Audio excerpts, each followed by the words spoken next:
김 관장님, 오늘은 최근에 그 유명 TV 프로에서 네. 80세 넘으신 어르신께서 10분 넘게 플랭크를 하시는 그런 장면이 나와서 예. 네, 많은 사람들이 이거 뭐지? 이런 이제 반응을 보이고 있어요. 그래서 네. 오늘은 플랭크라는 운동이 어떤 것인지, 그리고 왜 해야 하는 건지, 또 어떤 자세로 하는 게 올바른 건지, 그렇게 해서 우리가 어떤 좋은 점을 얻을 수 있는지 전반적인 얘기를 좀 해주시고 실제로 좋은 자세 보여주시면 좋겠습니다.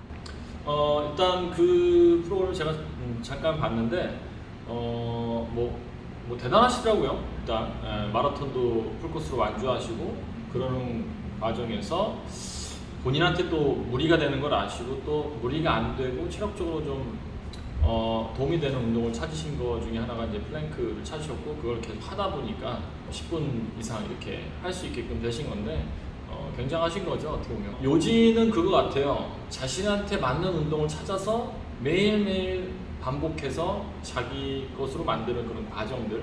근데 이제 그걸 보고 따라 하시는 분들이 분명히 있겠죠.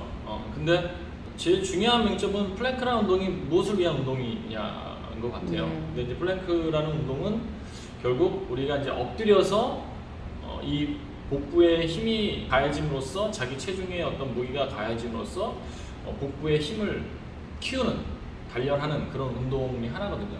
그렇다면 플랭크라는 운동인 게 무엇을 위한 운동이냐 그러면 이제 코어를 강화시키는 운동 중에 하나거든요. 그럼 코어는 도대체 뭐냐? 코어가 뭐길래 이렇게 플랭크 운동이 굉장히 중요하고 많은 사람들이 이렇게 열광을 하느냐 했을 때는 코어는 실질적으로 우리가 그 범위를 정한다고 하면은 이제 복부 뭐 이렇게 정하는 사람도 있고요. 또 이 횡격막이라는 이 부위부터 해서 이 골반 이 전체 이 골반 끝까지 골반 그 회음부까지를 이제 연결하는 것이 코어다라고 정의하시는 분도 있고 또 이렇게 하지까지 연결해서 골반 밑으로 있는 하지부터 횡격막 더 위에까지 이렇게 또 코어라고 또 칭하는 분이 있어요. 근데 정작 중요한 건 뭐냐면 그냥 간단하게 생각하면 우리 몸의 가장 중심이면서 우리 몸통의 어떤 핵심을 이루는 그 부위를 우리가 코어라고 생각하시면 돼요. 근데 이제 그 코어를 운동할 때 우리가 항상 중요하게 생각하는 건 뭐냐면 코어는 척추 기반으로 되어 있다고 보시면 되죠. 척추를 어떻게 보면 척추 기반으로 되어 있는 그 몸통, 그것이 코어고 그 코어의 그 안쪽으로 깊이 들어가면은 장기들이 있다는 거예요. 결국 장기는 비어져 있는 곳이 있고 채워져 있는 곳이 있어요.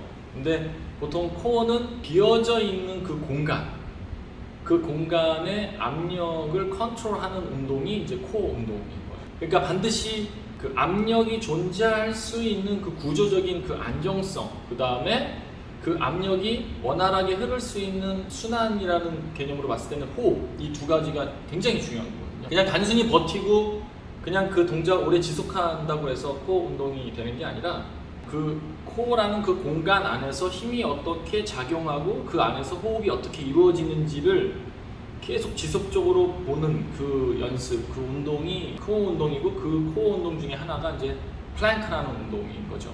지금 이제 코어에 아까 채워져 있는 부분과 비어 있는 부분이 있다고 그랬잖아요. 그러면 그냥 쉽게 우리 몸에서 어느 부분을 비어 있는 부분이고 어느 부분이 채워져 있는 부분인지. 보통 이제 장기로 보면 장기는 채워져 있는 거라고 보시면 될 것 같고, 근데 그 장기 중에서 채워져 있는 장기를 우리가 따지고 보면은 간, 비장, 뭐 신장 이런 거는 이제 채워져 있는 장기라고 얘기를 하는 거고요. 그다음에 창자, 방광, 위 이런 건 이제 비어져 있는 장기라고 이제 보는 거죠. 장기도 그렇게 두 종류고, 그렇죠. 또 복강 안에 빈 공간도 그렇죠. 비어 있는 공간이고, 비어져 있는 것이 있는 거죠. 그래서 그 안에서 결국 이제 순환의 개념으로 봤을 때 그 공간, 비어져 있는 공간은 비어져 있어야 되고 채워져 있는 건 꽉 채워져 있는 공간인데 그 안에서 일정한 압력으로 장기가 우리 몸에 존재하죠. 거기에서 이제 우리가 운동을 할 때 그 복막 외 이렇게 해서 그 복막 내 수축을 일으키는 것들이 이제 플랭크 운동에서 굉장히 중요한 핵심인 거죠. 어떻게 보면 안정성, 척추의 안정성, 골반의 안정성을 우리가 바로 잡는 데 굉장히 중요한 운동 중에 하나가 이제 코어 운동이라는 운동 중에서 플랭크가 그 골반의 안정성, 척추의 안정성에 굉장히 많은 중요하게 작용하는 운동 중에 방법 중에 하나는 거죠.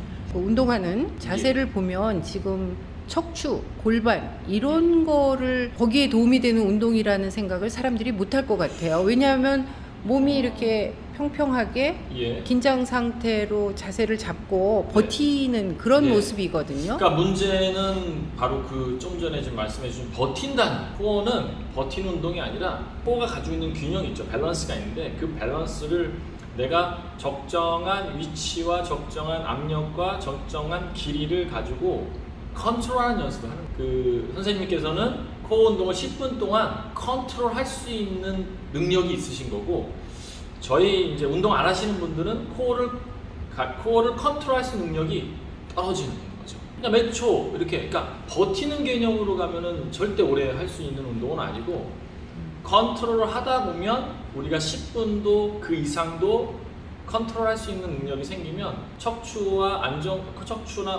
골반의 안정성을 유지한 상태로 계속 호흡을 하면서 그 근육의 긴장도를 최소화시키면서 계속적으로 그 조절하는 능력이 키워지는 거죠. 그러니까 이 자세를 취하고 있을 때 호흡이 굉장히 중요하다. 굉장히 중요하죠. 왜냐하면 우리가 이제 운동을 하다가 지치는 게 가장 크게 이제 뭐 2가지나 3가지로 보는데 결국 호흡이 제대로 조절이 안 돼서 멈춰야 되는 거예요. 그러니까 뛰다가 우리가 멈추는 게 뭐가 있겠어요? 호흡이 더 이상 컨트롤 안 되는 거예요. 2번째는 뭐냐면 근육이 지친 거죠. 에너지 대사가 일어날 수 있는 상황까지 이제 못 가는 상황인 거죠. 그러니까 결국 근육이 힘들거나 호흡이 힘들거나 둘 중에 하나가 깨지면 우리는 이제 그 동작을 멈춰야 되는 상황입니다. 앉아야 되거나 뭔가 들어눕는 상황이 되는 거죠. 결국에 한마디로 얘기하면. 그러니까 결국 우리는 에너지 시스템으로 봤을 때 에너지가 결핍이 일어나는 상황이 되면은 우리는 어쩔 수 없이 차가 멈추듯이 우리 몸도 멈춰야 되는 상황이 되는 거고요. 그 다음에 호흡이 원활하지 않으면 결국 에너지 대사가 일어나지 않는 그 과정까지 가는 거니까 결국 산소 부족이 일어나고 그러면 이제 또 산소 결핍이 일어나면 우리는 또 멈춰야 되는 상황인 거죠. 그 플랭크의 올바른 자세에 대해서 좀 설명을 들어야 네네네. 제대로 할 좀 것 더 이해가 같은데. 좀 네, 빠르시겠죠? 예. 영상만 봐서는 네. 그냥 저렇게 모습을 만들면 되나 그런 생각을 했거든요. 네. 예, 한번 설명해 주시겠어요? 제가 그러면 동작을 하나하나 어떤 식으로 시작을 하는 게 좋고 처음에 그걸 단계를 높이는 여러 가지 방법들 그거를 같이 해보면서 그리고 나서 제가 부연 설명을 드리는 게 좀 더 이해가 좀 빠르실 것 같아요.